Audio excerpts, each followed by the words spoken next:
Okay, so thank you again for joining us for our neighborhood workshop. Shauna Warner with Neighborhood Services, and we also have a lot of other staff that are on the call with us, both from our office as well as our colleagues that help us with the application process. And so we will go ahead and introduce them after the presentation, and then that way, in case you guys have questions, you're able to direct those to the different staff that can help us answer it. But because we are recording it and posting it online, we're just going to do a quick presentation, and then that way all the information is captured um, for that.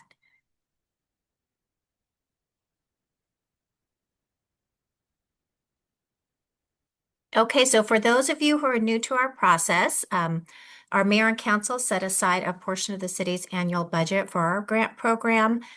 The idea is your mayor and council have a very large budget that they adopt, and it's going to do big things, park improvements, fire stations, all of the operating and maintenance for the city. And so what this does is set aside a portion of that budget for our neighborhoods. And as residents, it's up to you to say this is what we would want in our neighborhood. And then that way you can make improvements that are important to you as well. Key to it is that it does require, and you'll hear us say this frequently through the presentation and the process, it requires resident participation and involvement in the selection, coordination, and completion of projects. And just kind of an overview, since the program started in 1994, we've completed over 700 projects and over 6.3 million invested in our neighborhoods. The total amount that we provide is 275,000. That's our office's funds. And then for those projects that meet other criteria that's set out, water conservation and sustainability help to supplement that amount. And we'll again go into more details later. The maximum grant amount is 20,000. We do have a lot of our neighborhoods that might share space as neighborhoods you can join together on a project, which then increases the maximum grant amount. But the key there is that it is a community benefit, not individual. So then it's on you to demonstrate that that joint project benefits both communities. And then there is a match required from our homeowners associations and crime-free multi-housing communities of at least 25%. So who can apply? So with our office, we have registered voluntary neighborhood associations, and those you can see in the orange there on the map of Tempe. And those are neighbors that have stepped forward and formed associations through our office and gone through a process to do so. And then we have our homeowners associations, which are formal legal entities, and those are in the blue that are shown there. And both groups are eligible. And then for our multi-housing properties, for those that work with our police department and go through crime-free certification, then they're also eligible for the grants. So what can and can't you apply for? So the grants fund capital projects. Again, it has to benefit the entire neighborhood, and it's a one-time expenditure that is done in a year. Your city works on a fiscal year of July to June, so we have these funds available in July, and that mayor and council will approve any funding recommendations in June of 26, and then you have that year to finish them. For our HOAs and multi-housing properties, the request can't be for maintenance projects that you might do with your regular dues collecting. It should be something above and beyond. So the grant can't be used to fund, just as example, roofing repair, some pool ground maintenance, road repair for private streets. And again, it's just a one-time funding, so you have to account for project maintenance or operation costs that will be ongoing. So who do I involve? So again, we this is a process that happens hopefully early on and throughout the project process. If you are an eligible association, then you know that you have boundaries. And so all of your residents within that area should be notified. Even this applies for our HOAs as well, must be notified of the opportunity to apply for a grant. There should be an opportunity that residents can suggest grants or comment on project ideas others have come up with, and then be included in and notified of the final selection of the project. So then that means if you do decide to move forward with a grant, that you've also told everyone that you're doing so and what that project is. So what do I submit? And again, we can get to questions on this, and Morgan can put our website in the chat because you'll find on there the online application form. It's a fillable PDF. We also want to make this as easy as we can on you. So if you need to print it, you can do that and then get it to us, but we can figure it out. But there's an application form online. And for all project types, the money you request should be tied to a bid that you've gotten. So you need to show that the amount is reasonable and something that can be done for the amount you're asking for. What we stress for everyone is the funding recommendations are going to be based on what you turn in. And so pictures tell your story. So any kind of before pictures you have that really help demonstrate what you're describing to us is a need in the neighborhood and what the improvements would help address. And then again, that proof of community involvement. So that could be copies of newsletters, postcards, different items that you would send out to make all your neighbors aware of what it is that you're looking to do. And then we do have specific mandatory requirements for your different types of projects. When we go through the examples, you'll kind of see different projects other neighborhoods have applied for. And each of those have different requirements. They're all on our website.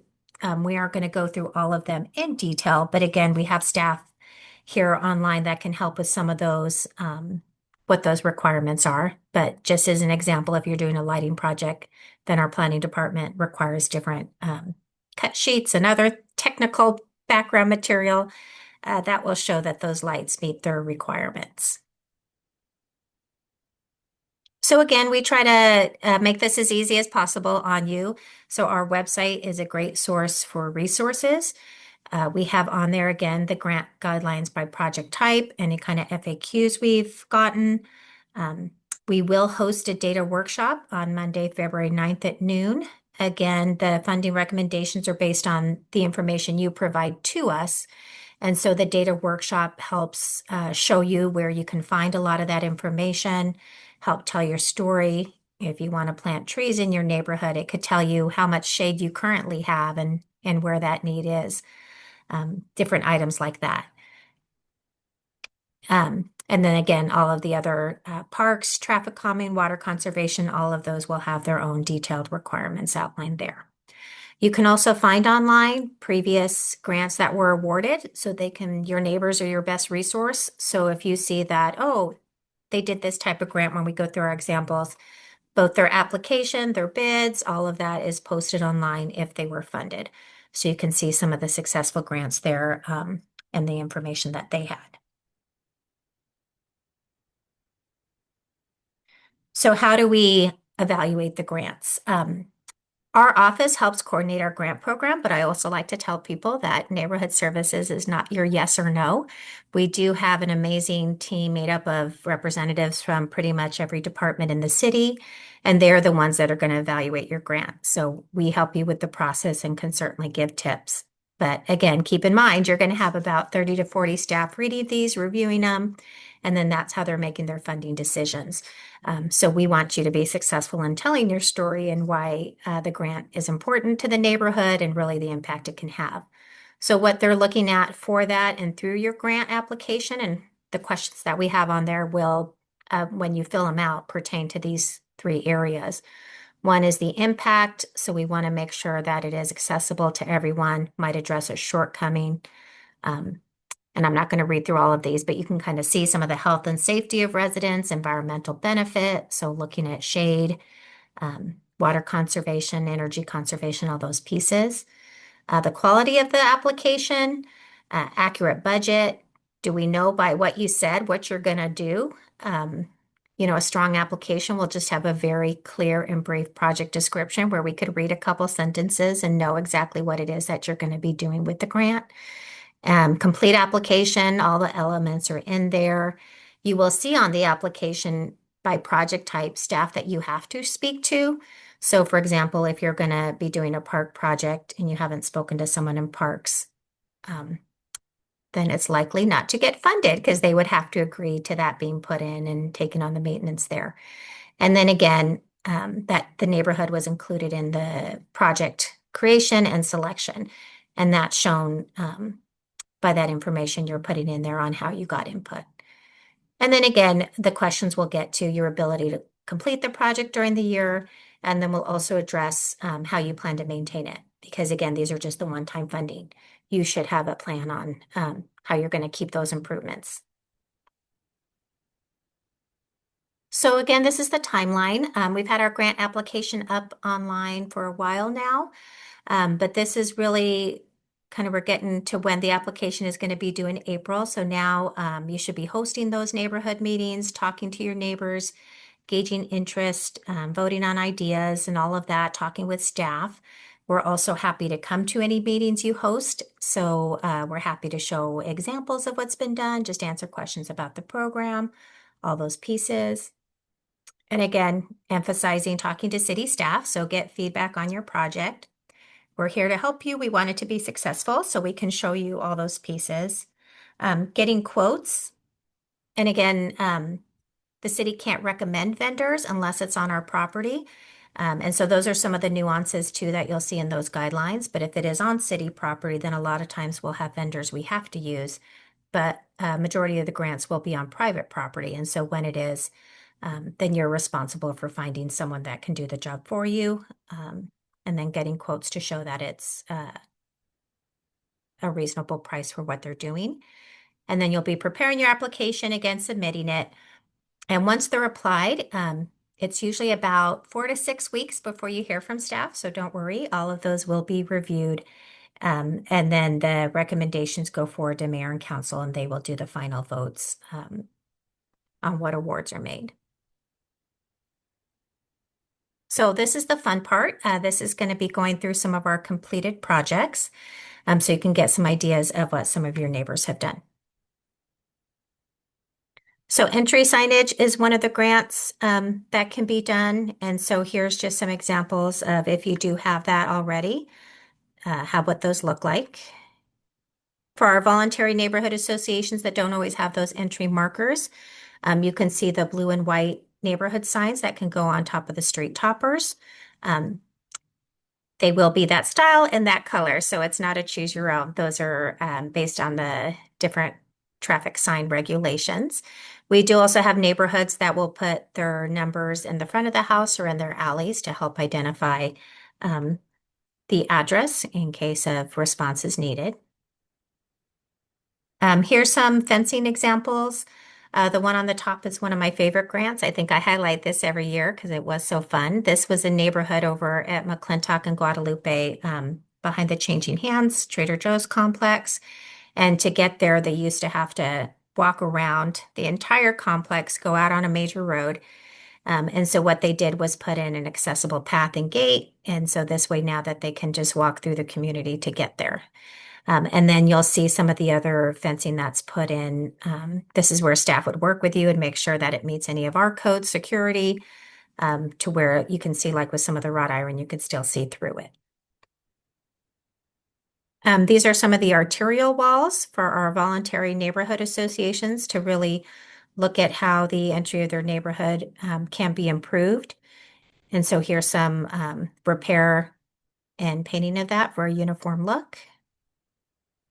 Lighting for our homeowners associations. For lighting, again, it can't be for maintenance, but if you're looking at energy efficiency or changing out some of those lights, then that is eligible. For our voluntary neighborhoods, again, you can't put lights that the city will then maintain and pay for energy costs, but you can do different solar lighting and different lights that the neighborhood, again, is responsible for maintaining and paying for. But you can still, a lot of our neighborhoods have gotten creative in how they do those. Here's some examples of landscape. And with this, again, our staff will work with you. If you are changing your landscape and you're a homeowners association, you do have a landscape plan on file that you are not allowed to change without going through a planning process. And so our planners will work with you on what's allowed, what's required, all those pieces. But it's a great way if you're looking at water conservation measures, and you can see with some of these examples, you can still keep turf or some green, but sometimes it'll pull it away from the walls to help with maybe some overspray or different pieces. But you can look at different water conservation measures. You can also do some of your entryways and arterial frontage. for this in our neighborhoods. Even though the trees are planted on the individual property, trees benefit everyone and help with the canopy and a shady area for everyone to walk. So those kinds of projects are eligible. Um, we were just saying we meant to go out and get an up-to-date picture because this tree is probably now twice as big again. But this is when they were first planted to 15 years later. And now we got to get one that will show 20 plus years later. And then same thing, you'd work with city staff, but you can plant on some of our collector streets that might be in the city right away with permission and working with our urban forester. Um, and that would go with our arterial streets as well. If you want the entry to your neighborhood improved, and we haven't been through with some right-of-way improvements recently. And then again, the trees in the front yard. And then here's some examples.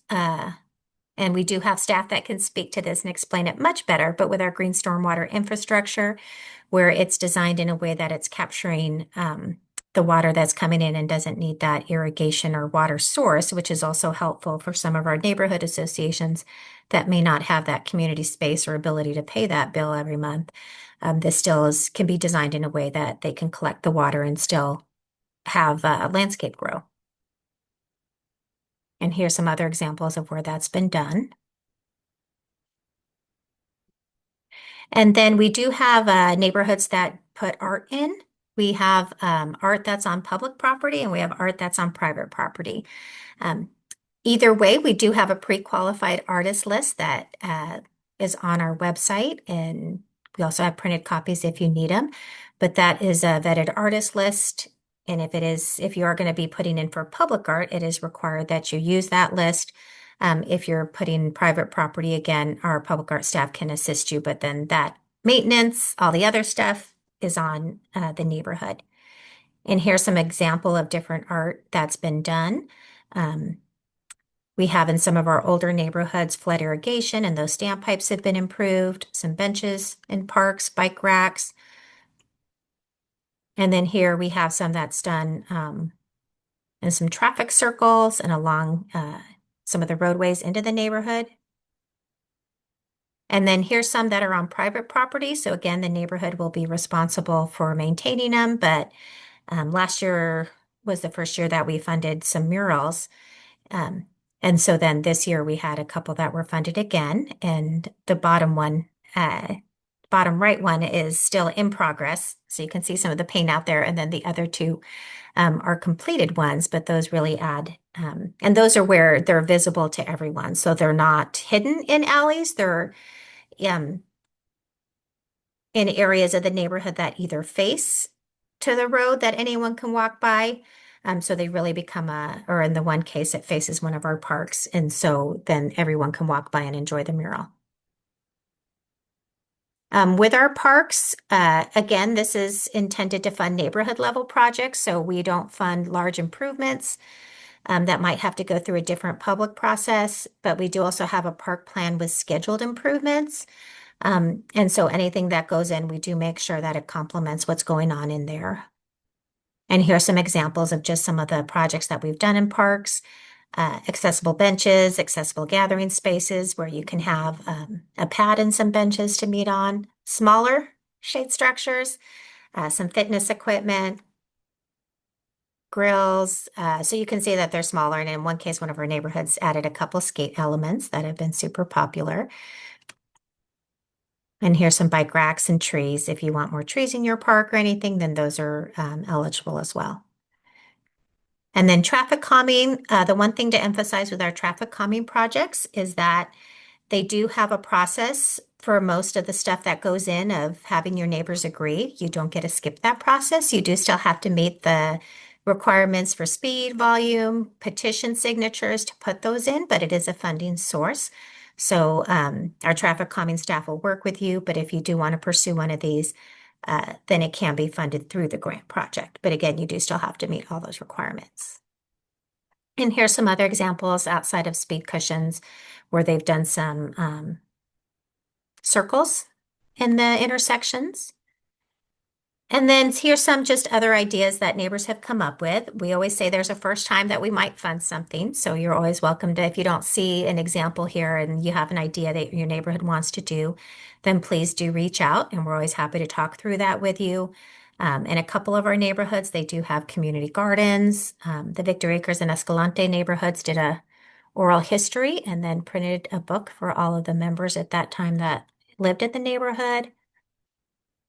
The city, in the last few years, adopted an adapted street program.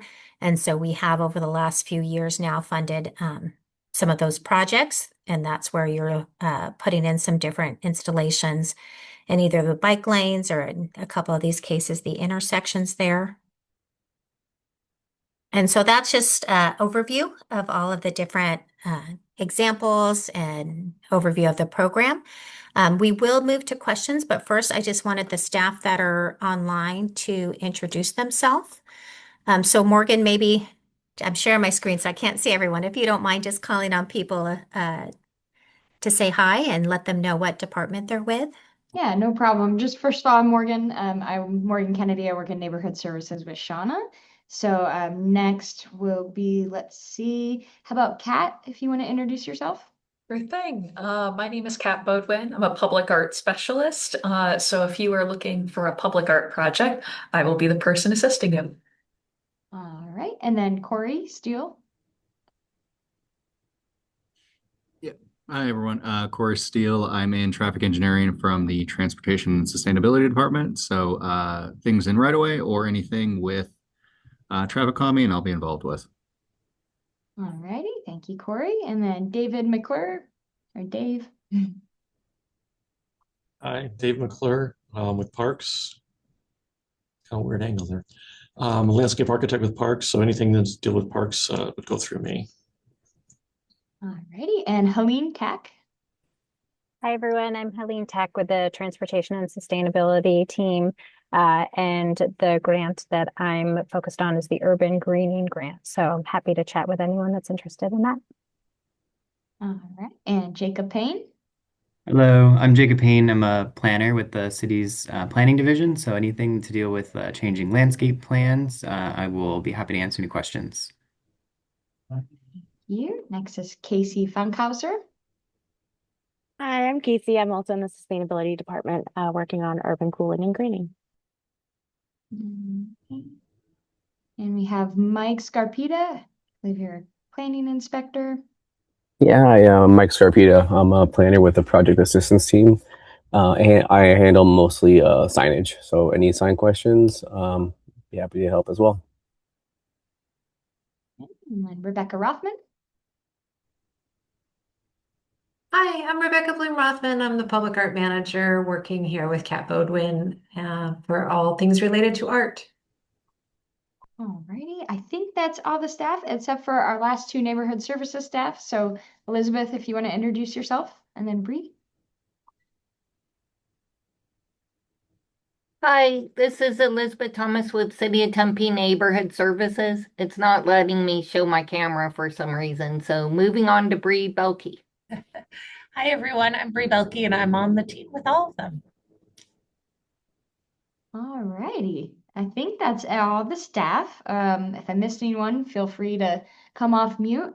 If you have any questions, you can either come off mute and ask your questions, or you can type them into the chat, and I'd be happy to read them aloud to the group. And then again, for those staff that are here with us on the grant application, their direct contact information is listed there. So then you also know how to get a hold of them. And it's also on the grant guidelines by project type.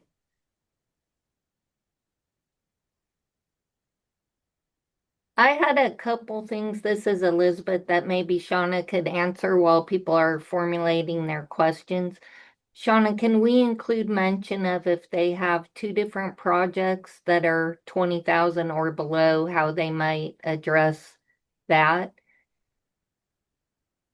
Sure. So as neighborhoods, you're eligible for up to 20,000. We have had neighborhoods that might ask for 10,000 for trees and 5,000 for neighborhood signage. So you are welcome to do that. You just can't exceed 20,000. And then I should mention it's a competitive process, so each year we unfortunately can't fund everything. So even for those asking for 20, it's super helpful if you get partial funding. If you're applying for two things, for example, to let us know what your priority is, or if you just for example, let's say you're trying to plant 50 trees. It's easy for us to figure out the cost if we can only fund half of that. For some of your other projects, you do need the full amount to fund them, but if there is any ability to partially fund, it helps us to be able to figure that out because again, we're basing that funding decision and recommendation on what we have in front of us. So if we can't figure it out that day, and your community would still like some of the funding, we just need to be able to tell that from the grant application. And then we had one question from Melissa Mata. Where can I get a copy of the PowerPoint? And Melissa will actually post the recording on our website. So as soon as it's loaded and we can get it up there, we'll probably get it up in the next day or so. And we'll also include the presentation as a PDF if you want to refer back to it. And then Philip had a question, can I get a single grant proposal involve multiple elements? And if so, do they need to be related? So Shauna just answered that question and Philip's good. And the next question And is maybe just to clarify, Philip, you'd put in individual applications. It can't be one lump one because the applications are grouped by project type. all right. Next question's from Trish Leon. HOA community garden is under what category? Also, we are wanting to do some xeriscape landscaping. Is it just one application? Jacob, if you don't mind, for an HOA, if it's a community garden, is that considered, or could they just put that under?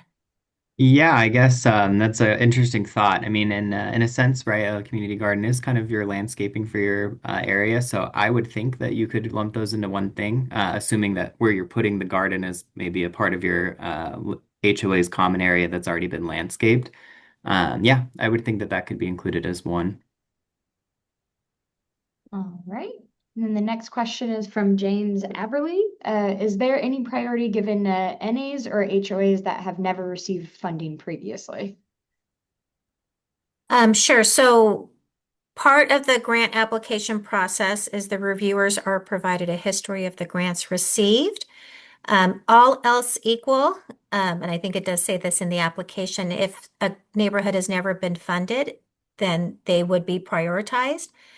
But if your grant is evaluated, for example, and doesn't score as high, it would not give you bonus points, if that makes sense. All right. And then we have a question from Paul Monks. What is the process for two HOAs to join together? For example, trees for both communities. Thank you. Usually when there's a joint application, it's because you're improving the same property, like a park, for example, that might be shared. If you're an HOA and you're applying for trees, you can apply for up to 20,000 within your boundaries. I guess if you're talking about trying to give some of your 20 to another HOA that might share a street or something, we could talk about that. But usually if there's a joint application, it's because, or if you're putting it in a different property, but if you're applying for something, then it's going to be, if it's a joint, then it should be something that's going to cost more than 20,000 where you need that money. So for example, we had two neighborhoods that combined to put Public Garden Optimist Park, and the cost was more than the 20, but they all share the park. So the joint application really only pertains if it's a single project that exceeds that 20,000, that would be in one location. Okay. Did that answer your question, Paul?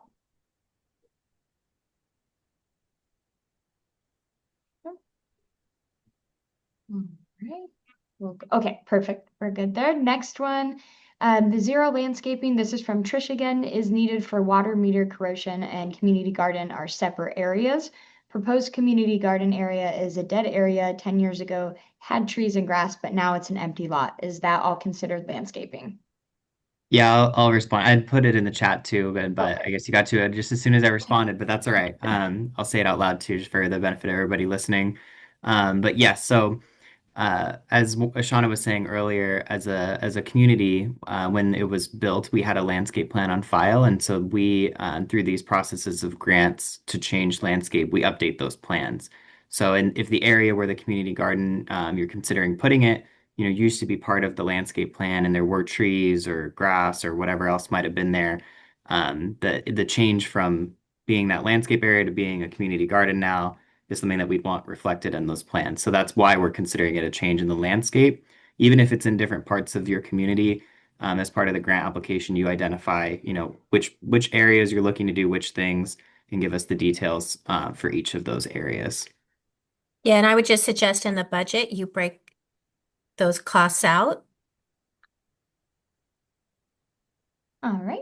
Next question is from Melissa Mata. What is the scoring process? Can you share the criteria for a high score?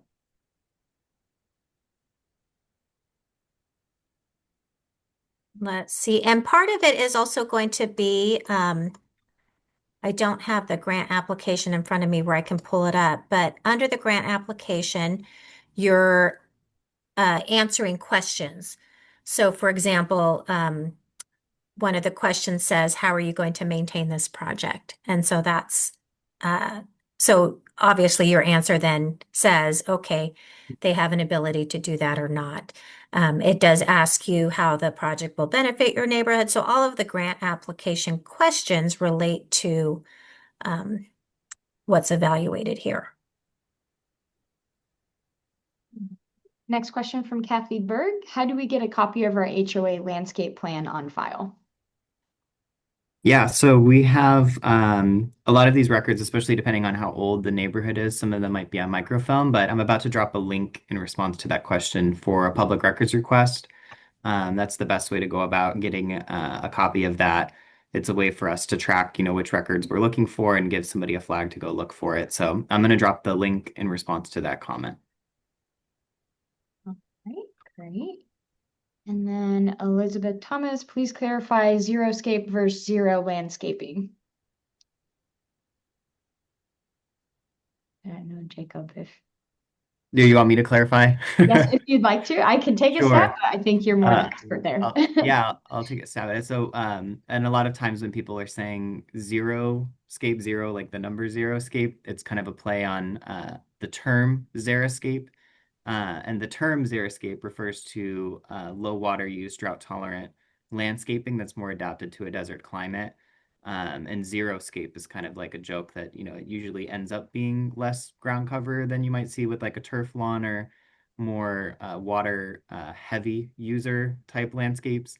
So yeah, you'll hear that term thrown out. There's a lot of projects look to xeriscape some areas that might have had turf or large trees that, over the decades have become more costly or difficult to maintain. All right. And then David Hirschberger, we have a question. Can a neighborhood grant and a turf conversion grant for the same HOA? Just to make sure I understand, are you asking if you can apply for a turf conversion grant for a singular HOA? Or maybe, Yes. Okay. Yeah, it'll be both. There's two different grant projects available. I want to know if the same HOA can apply for both. Okay. So we only have one neighborhood grant program. It's up to the neighborhood what they choose to apply for. So it's the same application, no matter the type of project. And you can only apply for up to 20,000. So it's up to you what you decide to apply for or how you might apply for those projects. Does that make sense, David? Or I guess I'm not sure.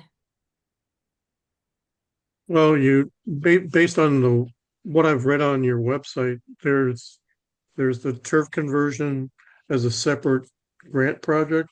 Then there's neighborhood grants. So are they one of the Okay, same? yeah, water conservation does have, and I don't think I saw someone from water conservation on, sorry. We can connect you with them, David.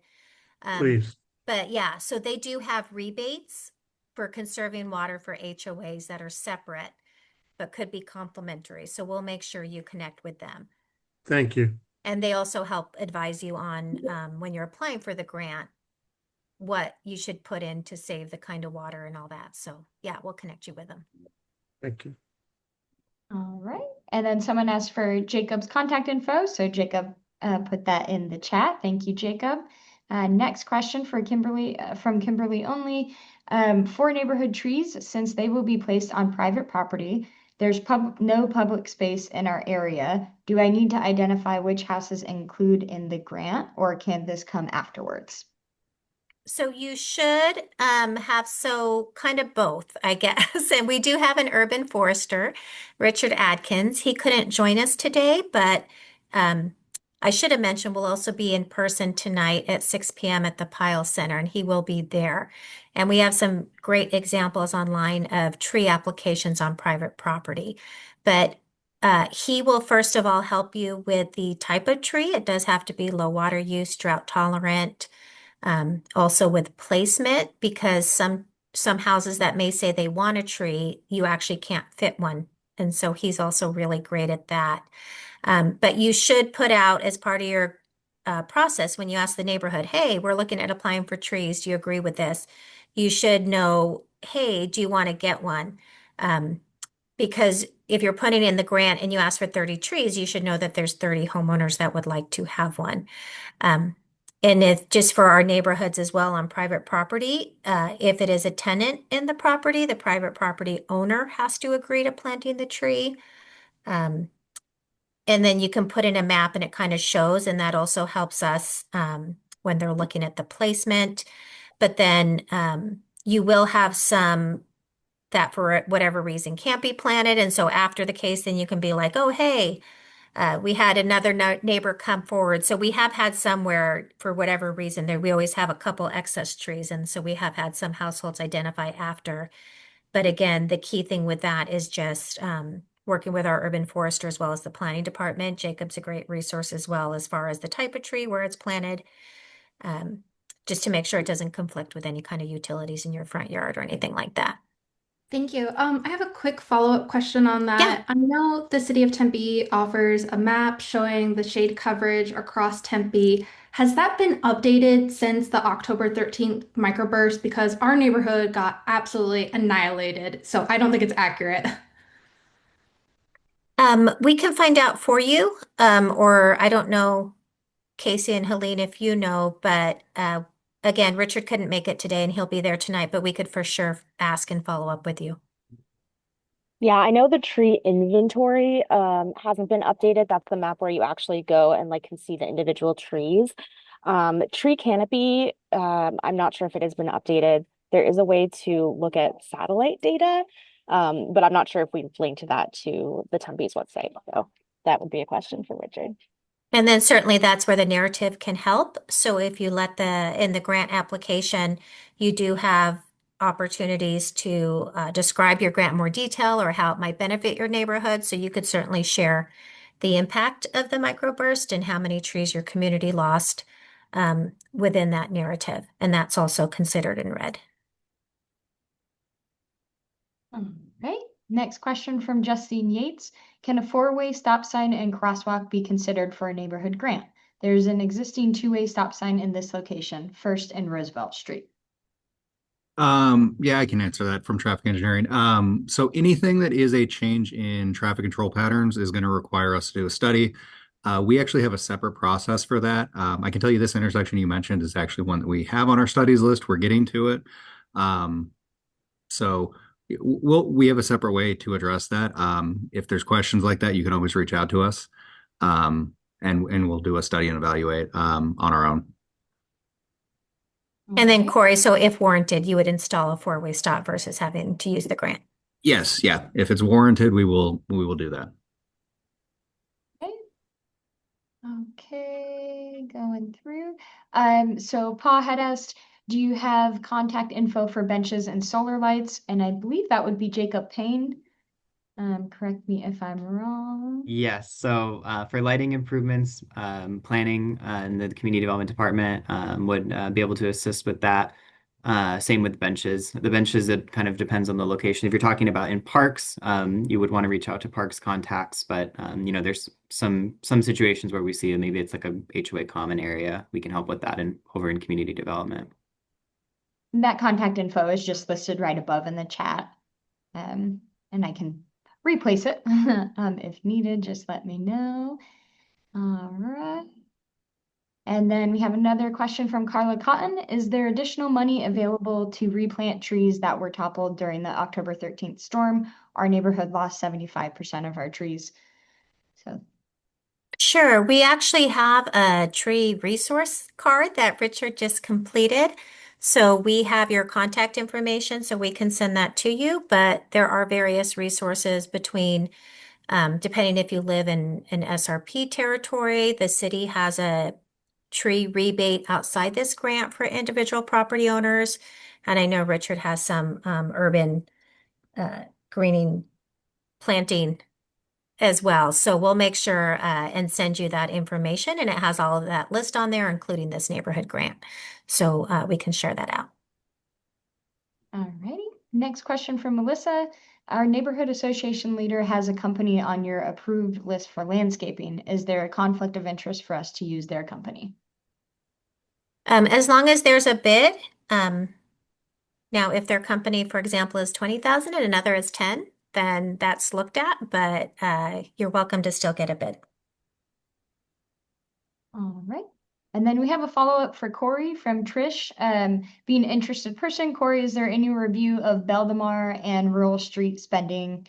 Oh, sorry. Speeding. Yeah, being investigated. Sorry about that. I just put a comment in there. That's Yeah, all right. I could use a little bit more clarification on there, Tris. Are you worried about the speeds on Beldamar or rural?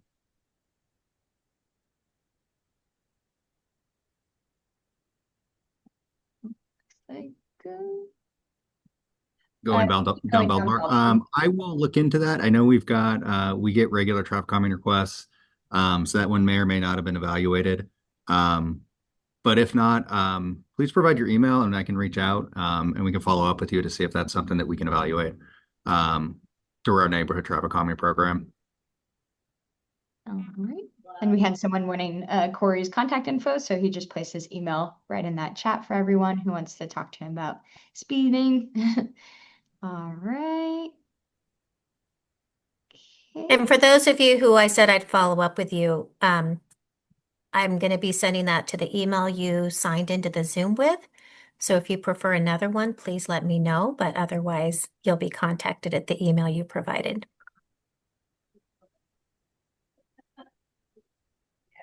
And we do have a comment from Casey from the city for folks interested in finding more data on the tree canopy. Here's a good resource in the meantime, looking at vegetation covered broadly in Tempe. You can toggle the dates to see before and after October 13th. And she put that link in the chat. And then we do have as well our data workshop. We will have our GIS staff leading that, and so they can also provide other tips and hints and show you exactly how to use it and find all that information as well. Okay, we have another question from Justine. Can the grant be used for trades that handle tree removal for yards that still haven't had resources to remove damaged trees? We haven't had that request, Justine, but you could put it in. The grants should normally show like a community benefit. So what I always tell people, it's a lot of it will depend on your narrative. Certainly if you're removing and replacing a tree, but if you want to provide a community benefit for just the removal, then as a neighborhood, you could put it in.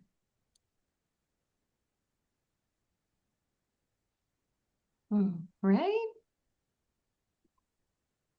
Okay, we have a suggestion from Elizabeth Thomas. When soliciting bids to let contractors know that the grant deadline is April 23rd, but announcement of funding, if successful, is not until July or August, and grant project would then have to be completed by June 30th, 2027, inclusive of all elements of the project.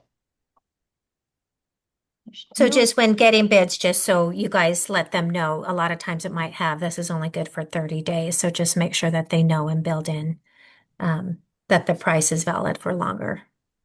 All right. We have a question from Philipson. How about sidewalk repairs from tree damage from the microburst? So if it's a city sidewalk, you can go on 311 and report either through the app, online, there's a phone number, and report any heaving sidewalks, and that doesn't have to wait for a grant or come out of a grant. The city will take care of that. And Philip clarified that this was in a private HOA. And so that's where, Philip, again, we can only advise you. You have staff that review the grants, but for our HOAs, there's a line between maintenance and improvements. So again, depending on your narrative and the story you're putting in there and how people rate that, I can tell you that we have had, not every year, but certainly one of the more common reasons a grant isn't funded, I would say, is for an HOA is because it's maintenance. And so, whether that fixing that sidewalk in an HOA or if is maintenance or not, then it'd be up to the association to tell that story and request. All right. And then Justine, is the 6 p.m. meeting this evening in person only or Zoom and in person? And that is in person at the Pyle Center only. So no Zoom option, just in person. And Justine, just so you know, we did record this and it will be online. So then people can stream it at any time that they'd like to. So then they'll have that as well. And then staff will be available, not just us, but all the other staff as well tonight to be able to answer any questions. And again, their direct contact, if you can't join tonight or think of a question later, is on all the guidelines and posted online so that you can reach out to them.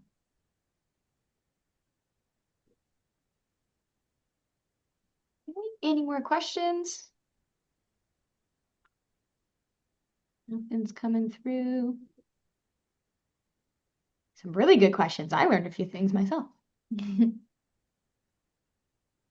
you, everyone. Can we just close with how, Shauna, how to reach out regarding arranging for a staff member to come to a meeting if that's needed or desirable?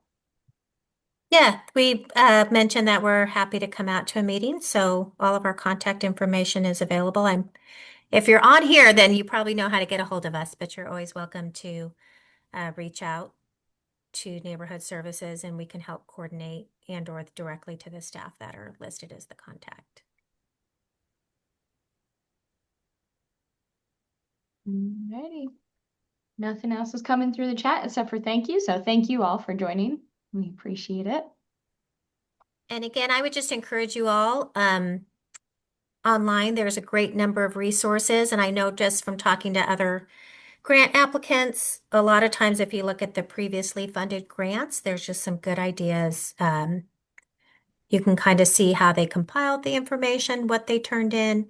And so if you're a first-time grant applicant, it's a really great way just to see, kind of how those were put together for those that were funded.